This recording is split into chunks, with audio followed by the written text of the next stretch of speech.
इसमें सबसे इम्पोर्टेंट ये समझना है कि कोरोना जब आपके शरीर में चला जाता है अंदर, उसमें शुरू के 5 दिन में हल्का बुखार रहता है, पता भी नहीं चलता, 98, 99। 5 दिन तक बहुत धीमा धीमा बुखार रहता है। छठे दिन कोरोना आपकी घंटी बजाएगा बहुत जोर से दरवाजे पे कि अब मैं आपके फेफड़ों में घुसने वाला हूँ, करना है आप कर लो। वो जो घंटी है वो बुखार छठे दिन आपका 102 103 पहुंच जाएगा। जो हल्का बुखार था वो बहुत तेज बुखार हो जाएगा। जब 102 103 बुखार हो जाए तो समझ लो कि अब ये हमारे फेफड़े में चलने वाला है, घुसने वाला है। उसी समय जैसे आग में पानी डालते हैं ना, छठे दिन उसी समय अगर हम ट्रीटमेंट इसका कर देते हैं तो ये वहीं पर रुक जाता है, आगे नहीं बढ़ता। उसके बाद ना हमें अस्पताल जाना, ना ऑक्सीजन लेनी। हो ये रहा है कि कोरोना छठे दिन घंटी बजाता है, टेम्परेचर 103 जाता है और हम इग्नोर कर देते हैं, घंटी को सुनते ही नहीं है। और 10वें दिन फेफड़ा 60% 70% खराब हो जाता है। तो कोशिश ये करें कि सबके सब अपने परिवार वालों को, रिश्तेदार वालों को ये समझाएं कि छठा दिन बहुत इंपॉर्टेंट है। जिस दिन हल्का बुखार आया दिन गिनना शुरू कर दो, 5वां दिन, छठा दिन। अगर 5वें छठे दिन बुखार खत्म हो गया तो आप वैसे ही खतरे से खाली है, खतरा आया ही नहीं आपके पास, आगे बढ़े ही नहीं। और अगर 5वें छठे दिन के बाद बुखार तेज हो गया तो सोचो खतरा आ गया अब। तो 85% जो लोग हैं, 85% लोगों में 5 दिन तक हल्का बुखार आएगा बस, या 2 दिन का बुखार आएगा बस, फिर कुछ नहीं होगा। 85% लोगों में तो ये कुछ करेगा ही नहीं। 15% जो लोग बचते हैं, 15% लोग वो है जिनको ये खतरे की घंटी देता है छठे दिन। खतरे की घंटी, बुखार तेज। इसको रोकने का जो तरीका है बहुत आसान है। मार्च और अप्रैल 2020 में हम लोगों ने एक रिसर्च टीम बनाई थी, उसमें बॉम्बे से भी एक डॉक्टर थे। तब ये नहीं पता था कि इसमें कौन सी दवा काम करेगी, किसी को नहीं पता था। अचानक हमारे पास 4 मरीज जिनकी डेथ हो चुकी थी, जिन उनकी बॉडी से जब पोस्टमार्टम किया तो उनके फेफड़ों में जाके पता चला कि वहाँ पे खून के छोटे छोटे थक्के बन रहे थे फेफड़ों में। मरने के बाद पता चला पोस्टमार्टम में। तब ये समझ में आया कि अगर हम इस दवा स्टेरॉइड देंगे तो ये फेफड़ों को बर्बाद नहीं कर पाएगा, मार नहीं पाएगा कोरोना। तो जैसे ही स्टेरॉइड टेस्ट किया इंग्लैंड में, मार्च से लेकर जून तक 3 महीने में रिसर्च पूरी होगी, तो पता चला कि ये एक लाइफ सेविंग ड्रग है। ये स्टेरॉइड ऐसे है जैसे आग में पानी डाल देते हैं। तो स्टेरॉइड और ऑक्सीजन केवल 2 ही दवा है इसकी। बाकी जो रेमडेसिविर, प्लाज्मा थेरेपी, ये सब गलत है, किसी का कोई असर नहीं होता। सब जो है मार्केट में फैलाई हुई है, डॉक्टर्स के द्वारा, दवाई कंपनी के द्वारा। केवल 2 दवा है, एक स्टेरॉइड जो मेड्रोल के नाम से आती है, और दूसरा ऑक्सीजन। ऑक्सीजन पे भी ना जा पाए, हमें ये कोशिश करनी है, अगर मेड्रोल हम छठे दिन शुरू कर देते हैं या 7वें दिन शुरू कर देते हैं तो मैं लिख के देता हूँ पूरी दुनिया के सामने, ना तो किसी की डेथ होगी, एक भी मरीज मर नहीं सकता, और ना उसको ऑक्सीजन की जरूरत पड़ेगी। गलती हमसे ये हो रही कि छठा दिन पहचान नहीं पा रहे, ना मरीजों को पता ना डॉक्टर्स को पता। 10वें दिन 12वें दिन आधे से ज्यादा फेफड़ा खराब हो गया, फिर अस्पतालों में भी जगह नहीं। अगर हम छठा दिन पहचान लें, छठे दिन मेड्रोल दे दें, मैं इसको लिख के देता हूँ, आप मेरे को कहीं भी किसी भी कोर्ट में ले जाना, ना कोई डेथ हो सकती और ना कोई ऑक्सीजन की जरूरत पड़ेगी, ना अस्पतालों की जरूरत पड़ेगी। एक छोटा सा वायरस है बस। मेड्रोल लेते ही एक तो बुखार भाग जाता है, मेड्रोल लेते ही ऑक्सीजन का सैचुरेशन बहुत अच्छा हो जाता है, और स्टेरॉइड लेते ही अंदर की भूख भी नॉर्मल हो जाती है। तो स्टेरॉइड लेना छठे सातवें दिन जरूरी है। ज्यादातर ये वायरस हमारे शरीर में घुसने के 10 दिन तक रहता है बस जिंदा। 10 दिन बाद अगर हमारा टेस्ट पॉजिटिव आ रहा तो वो मरा हुआ वायरस है, जिंदा नहीं है। जब ये वायरस हमारे शरीर में घुसेगा 10 दिन में हमेशा कंप्लीट मर जाएगा, ये फिर जिंदा नहीं बचता। तो ज्यादातर इलाज हम 10 दिन तक देते हैं। कुछ लोगों में 10 दिन से ज्यादा जरूरत पड़ सकती है, जिनके फेफड़े ज्यादा खराब हो गए। 10 दिन बाद में हमारी बॉडी इसको मार के शरीर से बाहर निकाल देती है। सबसे सस्ती दवा है, महंगी नहीं है, 3-3 4-4 रुपए की कुल आती है गोली। तो वो जो लोग इन्फेक्टेड है वो अपने घर में संभाल के रखे इस दवा को।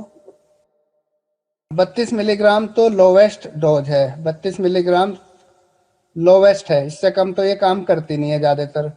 अभी मेरे पास बहुत सारे मरीजों के ऐसे आ रहे हैं कि वो 4-4 मिलीग्राम दे रखी डॉक्टर्स ने, तो वो तो दो या ना दो, उसका कोई फायदा नहीं है। उसके बाद आगे जो हम बढ़ाते हैं, इस पे बढ़ाते हैं कि कितने परसेंट फेफड़ा आपका काम कर रहा है।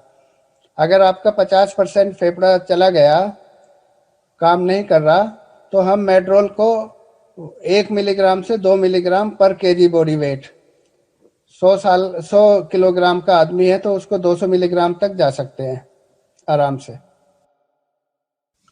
अच्छा, ये जो कोविड टेस्ट है ना, ये अब इतना खराब हो चुका, हो सकता है 1-2 साल बाद में इस पे कोई रिलाई भी ना करे, क्योंकि कोविड टेस्ट जो स्वाब से होता है, ये ऐसा तो होता नहीं ब्लड से होता हो। अब जो आपने कॉटन लिया, कॉटन को आप टॉन्सिल तक ले जाते हैं, टॉन्सिल ले जाने में मरीज को यही नहीं पता टॉन्सिल है कहाँ पे। वो मरीज को पकड़ा देते हैं कि अपने टॉन्सिल को टच करके इसको ले आओ वापस। तो इसकी टेक्निक इतनी खराब है, जो अगर ट्रेंड नहीं है इसका टेस्ट करने वाला, जिसको प्रॉपर करना नहीं आता, तो आपको कोविड होगा, रिजल्ट नेगेटिव आ जाएंगे। ऐसे बहुत सारे केस आ रहे हैं कि कोरोना नेगेटिव आया था और उसकी डेथ होगी, कि कोरोना उसको था। ये टेस्ट पकड़ नहीं पा रहे ज्यादा। सबसे अच्छा ये है जो हम बता रहे हैं कि बुखार आया 5 दिन तक उसको मॉनिटर करो। छठे दिन अगर 102 हो गया, 102 होते ही मैं तो मेड्रोल शुरू कर देता हूँ, क्योंकि कोरोना का टेस्ट कराएंगे 3 दिन बाद रिजल्ट आएंगे, जब तक रिजल्ट आएगा आधा फेफड़ा वैसे ही चला जाएगा। अभी दिल्ली में डीसीपी है मेरे दोस्त, उनकी वाइफ को, वो हमारी टीम में काम भी करती थी, सब पता भी था उसको, 102 बुखार आया, कल कल आया था शायद 102 बुखार, और उसने ये कहती रही मेरे को 3रा दिन है। अक्सर हम बुखार इतना कम होता ना, गिनने में गलती कर देते हैं। आज सीटी स्कैन कराया तो 40% फेफड़ा अफेक्टेड था। अब अगर स्वाब वो आज कराती, अपना टेस्ट कराती, 3 दिन बाद आता, तब तक सारा ही फेफड़ा खराब हो जाता। तो टेस्ट के ऊपर आप पूरी तरह डिपेंड ना रहे, और इस चीज को भी मत खुश होना कि मेरा टेस्ट नेगेटिव आ गया, क्योंकि नेगेटिव वो इसलिए आ रहा जो टेस्ट आपका कर रहा है उसे करना ही नहीं आता, स्वाब लेना ही नहीं आता। और जो मरीज को ही पकड़ा देते हैं तुम खुद कर लो, वो तो बिल्कुल ही खराब रिजल्ट आएंगे। सबसे अच्छा यह है कि सिम्टम्स पे ध्यान दो, और ऑक्सीजन सैचुरेशन अपना नापते रहो घर पे ही।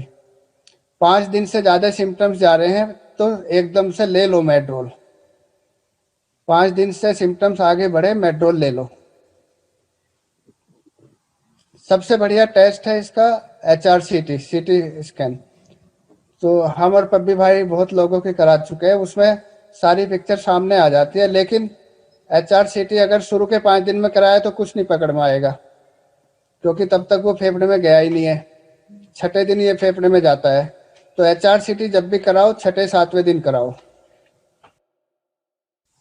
First day paracetamol for 5 days, 5 दिन तक पैरासीटामोल, हर 6-6 घंटे में एक गोली। 5 दिन बाद अगर बुखार लगातार आगे बढ़ रहा है तो फिर हमें मेड्रोल देनी पड़ेगी, या 5 दिन बाद बुखार एकदम से 102 पहुंच जाए तब भी मेड्रोल देनी पड़ेगी। शुरू के 5 दिन में केवल पैरासीटामोल। जो वहाँ पे ये लंबी लंबी लिस्ट है ना, जिसमें जिंक फोर्ड, विटामिन सी, इन्वरमेक्टिन, इतनी सारी दवा, उनसे पेट और खराब हो जाएगा, फायदा कुछ है नहीं उसका। शुरू के 5 दिन में कुछ नहीं करना, केवल पैरासीटामोल।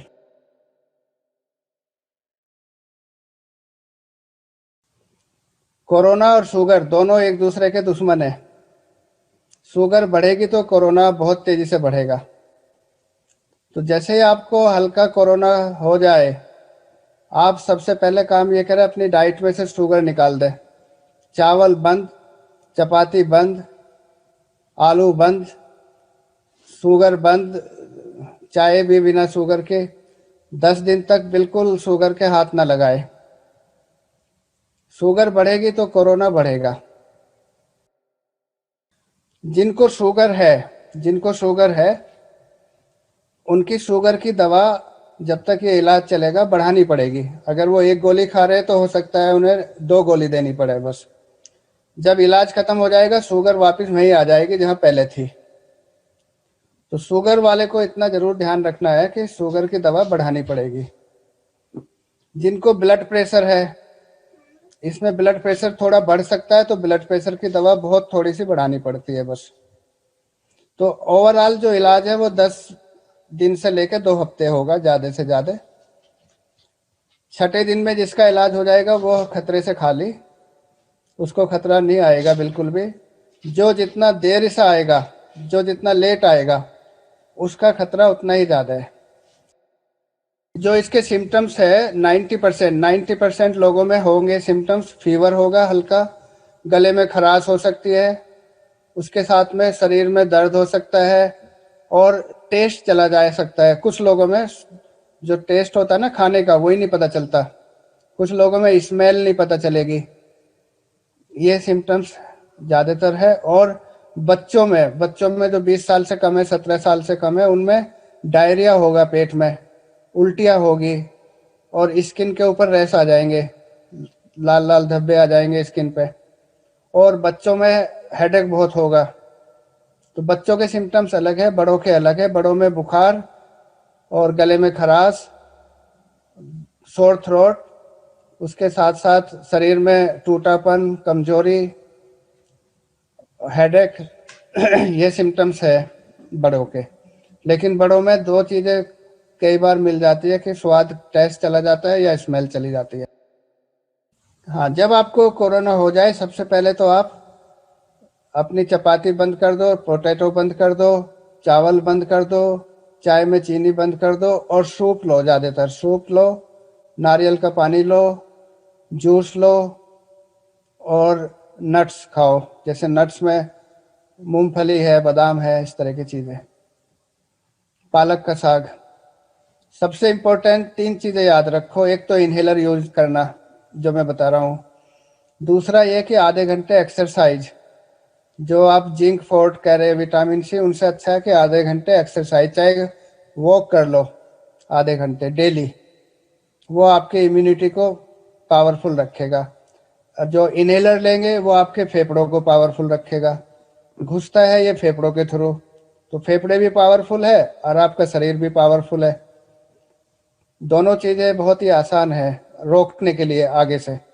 और तीसरा वैक्सीन, जिसने वैक्सीन ले लिया 90% सेफ हो गया।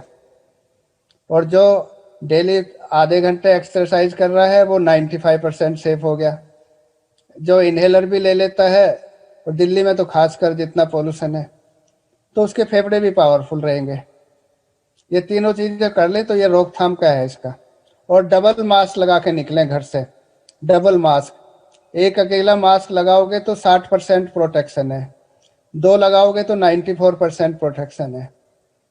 दूसरा, जब भी एसी कार में बैठो तो उसकी विंडो खोल दो। क्या पता कि कोई उसमें पहले बैठा होगा और उसके वायरस घूम रहे, अगर वो इन्फेक्टेड था। घर में एसी रूम में आप सो रहे हो और अगर आप इन्फेक्टेड हो गए तो उस रूम में किसी और को मत आने दो, जो भी आएगा उसको वायरस लग जाएगा। तो सबसे ज़्यादा ये एसी रूम से फैलता है। एसी रूम में हम हवा को अंदर अंदर फैलाते रहते हैं। रात भर में कोई भी आदमी इन्फेक्टेड है वो कम से कम 1 लाख वायरस निकाल देता है सांस के थ्रू। कोई इन्फेक्टेड आदमी है, लिफ्ट में जा रहा है, वो 1000-2000 वायरस छोड़ जाएगा लिफ्ट में। आप घुसेंगे आपको एकदम लग जाएगा। तो जब भी आप घर से बाहर रहे, डबल मास्क, लिफ्ट में सावधानी रखें, एसी कार में सावधानी रखें, और घर में एसी में रहे तो एसी की हवा को वेंटिलेट करके रखे, और जब आपको हो जाए तो 10 दिन तक आइसोलेट कर लो ताकि दूसरे लोग बच जाए आपसे। 10 दिन बाद में ये वायरस मर जाता है, फिर कुछ नहीं करता। नो, सबसे अच्छा जो अभी आया, अभी 1 हफ्ते पहले ये रिसर्च पाई गई कि जो लोग एस्थमा के लिए इनहेलर लेते थे ना, एस्थमा आपने देखा होगा कि इनहेलर लेते हैं वो पंप से, एस्थमा के लिए जो स्टेरॉइड इनहेलर है, वो जो लोग लेते रहे थे, अब ये देखा गया कि वो लोग अस्पतालों में कम भर्ती हुए जब कोरोना हुआ। तो उसमें देखा गया कि जो लोग इनहेलर ले रहे हैं उसमें ये प्रोटेक्ट करता है। अगर आप हल्का सा बुखार आए तो तुरंत स्टेरॉइड इनहेलर लेना शुरू कर दो। पूरे परिवार के मेंबर्स को भी दे सकते हैं। आपके परिवार में किसी एक को हो गया, सबके सब मेंबर्स को ये इनहेलर दे दो। उसमें माइक्रोग्राम में जाता है, 1 ग्राम नहीं, उसका भी माइक्रोग्राम। इतना कम इनहेलर से फेफड़ों में जाएगा स्टेरॉइड, फेफड़ों को मजबूत रखता है फेफड़ों को ताकतवर रखता है। तो जो लोग इनहेलर ले रहे हैं उनको तो कोरोना ने फेफड़ा अफेक्ट किया नहीं, कम किया, बहुत कम किया। तो सबसे जो प्रोटेक्ट करने के लिए जिंक या विटामिन सी, इनका रोल इतना नहीं है जितना इसका है। स्टेरॉइड का इनहेलर आप सब लोग खरीद लें, और उसमें 200 खुराक आती है माइक्रोग्राम की। 200 खुराक में 3-3 परिवार का काम चल जाएगा। सुबह 1 पफ, दोपहर शाम को 1 पफ ले लो बस। जो एंटीबॉडी बनती है 6 महीने बाद खत्म हो सकती है, कुछ लोगों में 1 साल तक चलती है। तो आप ये ना सोचो कि आपको एक बार कोरोना हो गया पूरी जिंदगी दोबारा नहीं होगा, ऐसा नहीं है। 6 महीने 1 साल बच सकते हैं बस आप। हाँ, बच्चों के लिए ज़्यादातर बच्चे 95% बच्चे 2 या 3 दिन में ही ठीक हो जाते हैं हल्का बुखार आके। लेकिन बहुत कम बच्चों में ये जाके इंटेस्टाइन या हार्ट या किडनी को खराब कर सकता है। उस समय अस्पताल में भर्ती होने की जरूरत पड़ेगी उनको। तो बच्चों का इलाज बिल्कुल ही अलग है, क्योंकि बच्चों में ये किडनी को, हार्ट को, इंटेस्टाइन को अफेक्ट करता है। बड़ों में फेफड़ों को अफेक्ट करता है। फेफड़े का इलाज अलग है, बच्चों का इलाज अलग है। कोरोना के 2 रूप हैं। एक तो जैसे होता है कोबरा, सांप। कोबरा एक बार डंक मारता है और बस वहीं खत्म कर देता है। दूसरा है पाइथन, धीरे धीरे स्ट्रेंगुलेट करता है। तो आजकल 2 तरीके के कोरोना इंडिया में फैले हुए। छठे दिन पे बुखार 103 हुआ और 3 दिन के अंदर अंदर वो आपका 50% फेफड़ा खराब कर देगा। ये तो कोबरा वाला रूप है। 3 दिन में आपको वो 50% डैमेज कर देगा। दूसरा रूप यह है कि छठे दिन के बाद धीमे धीमे धीमे धीमे फेफड़ा खराब कर रहा है, आपको पता नहीं चलेगा। जैसे पाइथन धीरे धीरे धीरे धीरे स्ट्रेंगुलेट कर रहा है। तो छठे दिन के बाद आपको दोनों तरफ ध्यान रखना है कि अगर बुखार छठे दिन, 7वें दिन, 8वें दिन है तो सोचो ये डैमेज कर रहा है। जिनका 5 दिन में बुखार उतर गया वो तो बाहर हो गए इससे, खतरे से। और जिनका 5 दिन के बाद बुखार चल रहा है तो धीरे धीरे ये फेफड़ों को खराब कर रहा है। तो जितने भी आपके आसपास के लोग हैं जिनको 5 दिन से ज्यादा बुखार हो गया, उनको आप मेरे से कनेक्ट करें। और बहुत सिंपल इलाज है, 1-2-3 दिन की दवा में वो सब ठीक हो जाएंगे। और जिनका 102 103 पहुंच गया उनको 1 हफ्ता 10 दिन दवाई खानी पड़ेगी बस।